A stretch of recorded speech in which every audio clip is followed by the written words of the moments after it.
இன்னைக்கு நம்ம வீட்டில் என்ன சமைக்க போகிறீங்க அத்தை?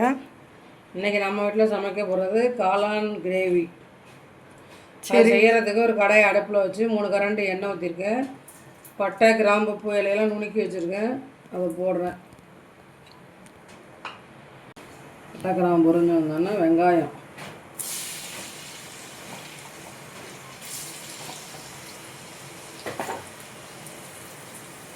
வெங்காயம் நல்லா வதங்கட்டும்.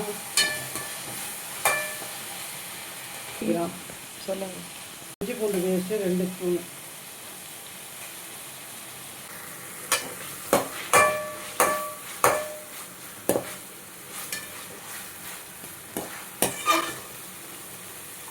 ஒரு 3 நம்பர் கீரி சேர்த்துக்கணும்.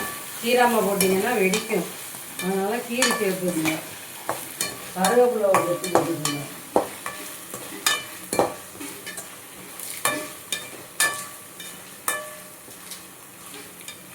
கருவேப்பிலை ஒரு பத்து,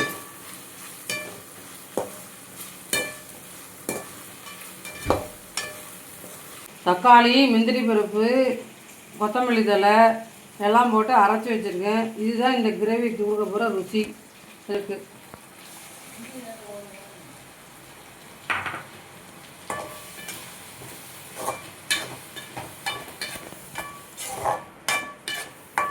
நல்லா பச்சை வாசனை போகிற அளவுக்கு, எண்ணெய் பிரிஞ்சு வர அளவுக்கு நல்லா வதக்கணும். வதக்கினதுக்கப்புறம் மசாலா பொருள்லாம் சேர்த்துக்கலாம். கரம் மசாலா 1/2 ஸ்பூனு,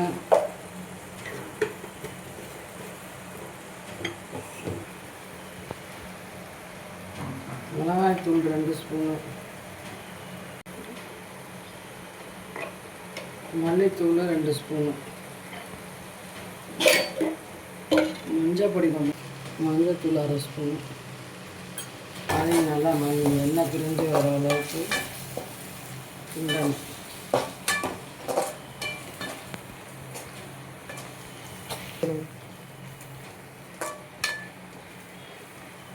பச்சை வாசனை போய் நல்லா எண்ணெய் பிரிஞ்சு வந்தோன்னே காளானா போடணும்.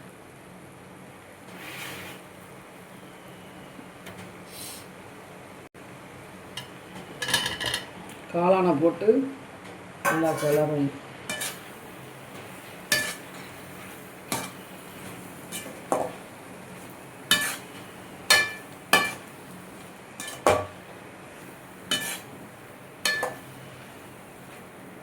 நல்லா தண்ணிலாம் ஊற்ற வேண்டியதில்லை, அதுவே தண்ணி நல்லா விடும்.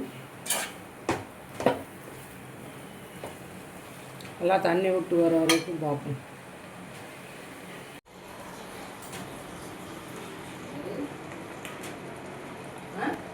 தேவையான அளவு உப்பு,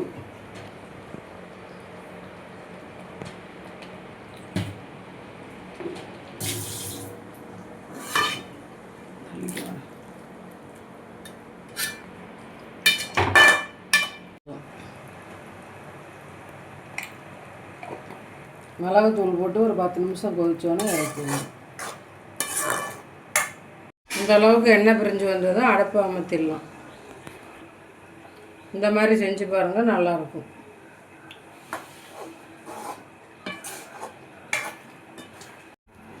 இந்த gravy chapati, dosa, idli, variety rice, white rice கூட வச்சு சாப்பிடுங்க.